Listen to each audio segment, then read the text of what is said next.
Wonderboy, congratulations on the victory. The word I keep seeing the most, I think, is vintage to describe this performance tonight. Is that a word you would use? And what did you think about this evening? I thought it was awesome, man. I mean, I trained as hard as I could for Vicente Luque. I know he's ranked number 14, but I think he's the toughest guy I've faced in the octagon. Definitely the hardest head as well. Ended up doing a number on my hand, but he was tough. So I knew it wasn't going to be easy. I knew it was going to be easy taking him out, and I was ready for a 3-5-minute round war for sure. When did it happen? Do you know? Second round, I ended up smoking him clean in the forehead. I didn't feel it till I walked back to the second or after the second round. Third round, I knew it was hurt, but I threw it anyway. At the end of it, I decided to start moving a little bit, just kind of pick my shots because I knew it was pretty bad out there in the octagon. And you know it's bad when you feel it in the octagon because you normally got the adrenaline going. So, so I just decided to kind of back off a little bit and pick my shots in the third round. I did want to ask you about your mentality because you said it was the hardest fight you ever had. It looked like at some point, your style is all about, finesse and flair and that sort of thing. At some point, it looked like you were just like, this is going to be a street fight. I mean, did you feel like this is just a really, really tough fight and I've got to make an adjustment to the style? 100%. I knew he's the type of guy. He doesn't aggressively move forward, so he's done his studying. I like those guys who kind of come forward, and I use the angles to counter their attack. He wasn't aggressive, so I knew he was thinking. He was trying to get me to come in, so I had to kind of stop back and like I said before, pick my shots, but I had to kind of stand there in front of him. You know what I'm saying? So I took some shots in the process. But, I can fight inside. I can fight standing in front of you. I can fight moving. So I can fight everywhere.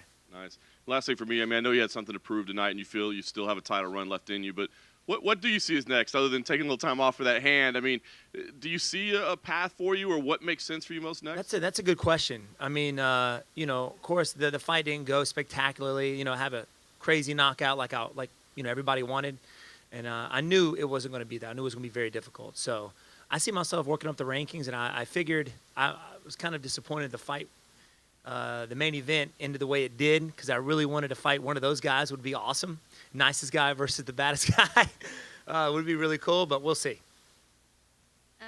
Beforehand, before the fight, you said your loss to Pessis kind of lit a fire within you. Can you talk a little bit about your mindset going into this one? Well, yeah. I mean, I've never been knocked out before. My last fight is that and my second fight with Matt Brown is the only fight I felt like I've actually ever lost. The ones against Woodley and Till, I felt like I won those fights. So it did lit a fire in me. I mean, when you get knocked out, you go back home wondering, well, why didn't I see this? What's going on? Am I slowing down? Am I getting too over this game? So all this stuff's kind of going through your head, but at the end of the day, you got to tell yourself no. I'll be 37 in February, but I consider myself, a young 37-year-old. And you're going into this fight like I did every other fight. I was focused. I worked hard. I trained hard. I felt great going into the gym and just pushing myself. And I got good coaches and good teammates to help me get me there. So I was definitely ready for this fight mentally and emotionally and physically for sure. Do you feel like you're turning a new chapter now? Do you feel like you've left that all behind you now and you're looking forward? Oh, 100%. I'm not giving up on that title. I know I'm ranked number 9, like I said, or 8. I don't know what I am right now, but I'm not giving up on it. I know I'm the best in this division. I fought the best in this division. The only guys I haven't faced are the top 2 right now. I've faced Tyron twice. Till, Johnny Hendricks, Ellenberger, Whitaker. I'm not giving up on it. Is there anyone that makes sense for you next? I don't know. I don't know. Like I said, I would love to have fought the guys whoever won it tonight. I mean, I know Masvidal did. I know it didn't happen the way he wanted it to, so they're probably going to run it back. But give my body time to heal up when I get back home, and we'll go from there. Wonderboy, over here, front left. What's up?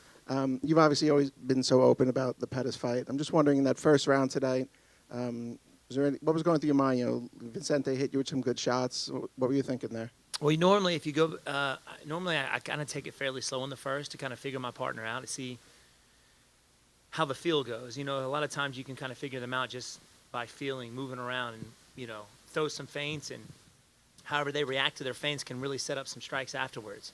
But he did land some good shots. I didn't expect him to actually come forward as fast as he did, but it was kind of like it was really cool to be able to take those shots and keep going. You know, especially after getting knocked out during the Pettis fight. A lot of guys are worried about that, and that was something mentally that I was prepared for going into this fight. I didn't hesitate one bit, and I didn't think I couldn't take his shots at all. So I think that helped me a lot. A lot of guys that get knocked out, they rush in there too soon and barely get clipped, and out they go. So I made sure we took the time off to really heal up, and I think that did the job for sure.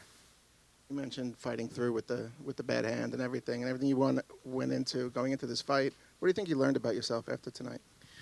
I learned that, you know, even in the toughest times, I'm able to adapt to my opponent. I remember, you know, in the first round, he hit me with a good shot. I couldn't really see. I was seeing two people out there in the first. Hit me in the right eye. Couldn't see, but I don't know if you saw me rubbing my eye in the first round, but I couldn't see him. And where most people would find a way out at that point, you know, I kept going. So I learned a lot out of my losses and in those tough situations more than anything. Steven, right here. You had told me, you know, about a year ago that you felt you needed to make some changes to your game to kind of open up a little more, maybe be more aggressive and just kind of fill in some of the holes that you thought you saw in yourself. Do you think tonight you win fight of the night in a winning effort? You landed the most strikes of any fight in your UFC career. Are you trending in the right direction in that regard? 100%. You know, I go out there in the mindset that like I do every other fight, to be honest with you. He was just an opponent that I felt like I had to stand there a little bit, kind of set up my strikes, throw a little bit of feints, so I didn't really go anywhere. I didn't work my ankles like I normally do because it just didn't feel right. And like I said before, a lot of times you step out in the octagon, if something doesn't feel right, you know, you change it up. You have to adapt. So my angle changing and stuff like that, it didn't feel right. Like I said, you know, going into the second round, I ended up breaking my hand, so that kind of slowed me down a little bit too. I didn't realize I threw over 200-something strikes. That's crazy. You know, it's nowhere near as Colby Covington, but I think it was like 600, right? Or something like that. Yeah, Something ridiculous. Oh, that's right. He did. That was a 5-5 in a round fight. But, yeah, man, I mean, I'm just happy to get back in that win column for sure. Yeah, any idea, like, how bad the hand is? Like, is it something you think might have to get surgery? It's or is definitely it something... broken. I mean, the knuckle's kind of back here. Oh, man. So I don't know if you can see it. But it's kind of soft and gooey right here, but back here it's fairly hard. I'm not a doctor, but I'm pretty sure it's broken. But hurt you know, to touch it? it's not the first time I've had to do. I mean, when I fought Masvidal back here in 217, I ended up breaking both my thumbs in the first round, and you know, had to keep finding the other two rounds was pretty rough. But I've done it once, I can do it again. So that was kind of what I wasn't really thinking. I was just doing. I mean, if you're thinking out there, it's too slow. So if it hurt, oh well. But it did kind of slow me down in that third round because every time I threw as hard as I threw, I swear I hit this guy as hard as I could. He just kept coming forward. I don't know how many times I've knocked him down, but tough, golly. He's definitely the toughest dude I've faced in the octagon so far. You know, speaking of tough dudes you faced in the octagon, what did you think of Masvidal's performance? Oh, he looked better than ever, man, for sure. Definitely a different fighter from when I fought him last. His striking looked good, very unpredictable. That head kick in the first round was sick. I got to give him props for that because I love to kick people in the head as well. But I thought it was great. I mean, Nate Diaz, didn't have an answer. He tried to come back with some stuff, but I can just tell Masvidal crushed him in the first. You know, at that first round, he didn't want it anymore. I'm pretty sure he wanted out of there. But hats off to Masvidal, man. Definitely deserves it. And like I was telling everybody before, that's my inspiration, bro. He did. I mean, I beat him in UFC 217. Now after 3 fights, he could be up for the title next. I could be there this time next year for sure. Steven over here. You just mentioned that after your knockout loss to Anthony Pettis, questions creeped up whether you were slowing down or not. I'm wondering, with that being said, how much was riding on this fight as far as your future? I would say a lot. I mean, after a third loss wouldn't be pretty good, especially in the UFC's eyes. You know, I've seen guys get booted out with less than that. So all this stuff is going through your head. But for me, that's just like, man, that shouldn't be in my head. That negative stuff shouldn't be there. So every time that would pop in my head, I would fill it with something positive. You know, I'm gonna go out there and win this thing. I'm gonna end this fight with my hand raised. So that's what I tried to do going into this fight. Actually walking out, there's so much stuff that pops in your head. You're gonna die. You know, when you walk out, that's literally what you're thinking. And I'm wishing like an asteroid comes down and blows the place up so I don't have to fight. You know, all this stuff is going through your head. It's like, it's crazy. And I've got close to almost 80 fights. And every time I step out there, it's the same. But I think when that goes away, maybe I need to hang it up. You know what I'm saying? So those nerves definitely help you when you're out there. But I try and fill those negative thoughts with something positive for sure. Was there a chance that we could have seen the last of you tonight if things didn't go right? Did you ever think of that or no? No, not at all. Not at all. I mean, you know, like I said, I'm 37. You got guys fighting until they're 41. You know, DC, I thought he looked his last fight, the one he lost, better than his other last 3 fights. He looked amazing. He just got caught. I've been there before. So I keep my body healthy. I train on a daily basis. We don't beat each other up in the gym, you know. So we train smart. My dad has been training guys since the 70s and 80s, so we listen to him, and he knows how to train fighters, and that's how we do it. At media day we spoke how you've been training smarter, and also you've been giving your body a break, especially in between fights, just to expand your career and be as healthy as possible. I know we don't know the status of the hand, but ideally, how much time would you like to take off? Man, not too long. If this is okay, 3 months down the road, hopefully that's all it takes. Hopefully I don't need any surgery, but I would love to get back out there as soon as possible. And lastly for me, next pay-per-view, the welterweight title will be contested. Who do you have in that matchup, Usman or Covington? That's a good fight. Both very similar fighters, both high-level wrestlers. And, you got the guy I think Usman's a great champion. He's got a good head on his shoulder, good family man. And then you got the guy that everybody loves to hate, which is Covington. But that said, both amazing fighters. And I think it's going to come down to who's got the best striking. I think they're both good enough to keep the fight standing, so they're both going to be forced to strike it out, which I don't mind that at all. I think that's going to be awesome. But I'm definitely leaning towards my man Usman for sure. So, quick question right in front. There seemed to be a couple times in the second when you had Luque pretty hurt.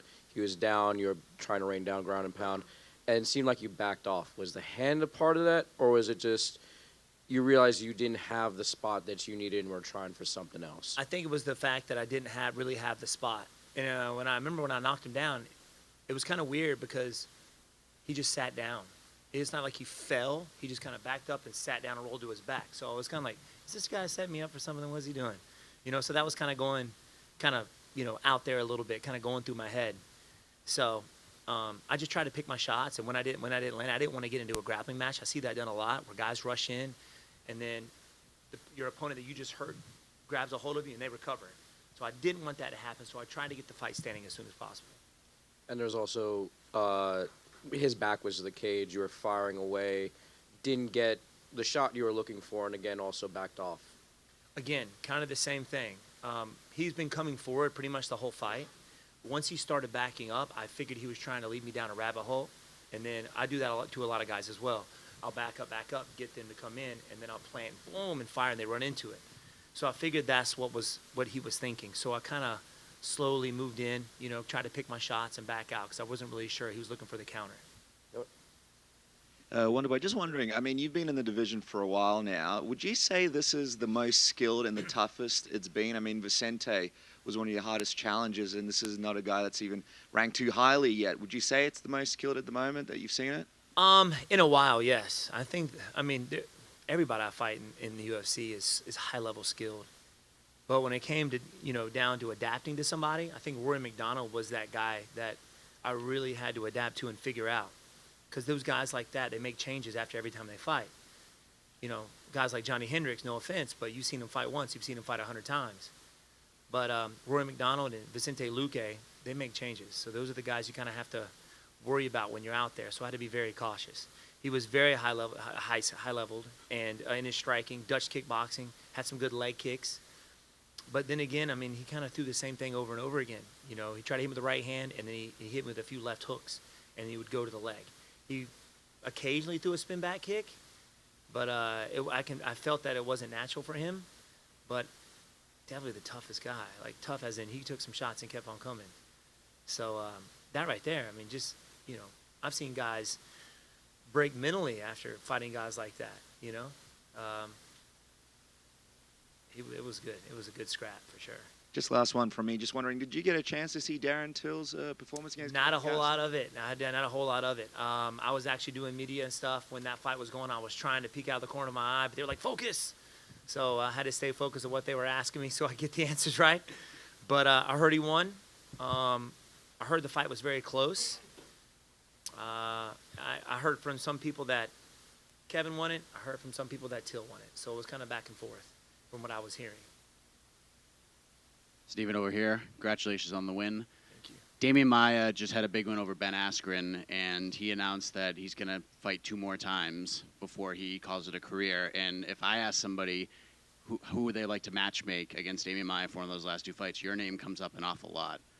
Would you want to be one of those guys that would fight Damian Maia? He's a tough and scary guy, man. I don't care what you say. The guy's 41, but he would kill you in a heartbeat on the ground, grab you by your wrist, and just drag you down there and choke you out. And very scary guy. I would have to take some time to really prepare for him, but hey, I would love to scrap. Anybody in the division, man, especially the top 15, I would love to step out there with him. But my mind is set forward right now, going up. I would love to fight Masvidal again or Nate, but we'll see. Yeah, it could definitely happen in the future for sure.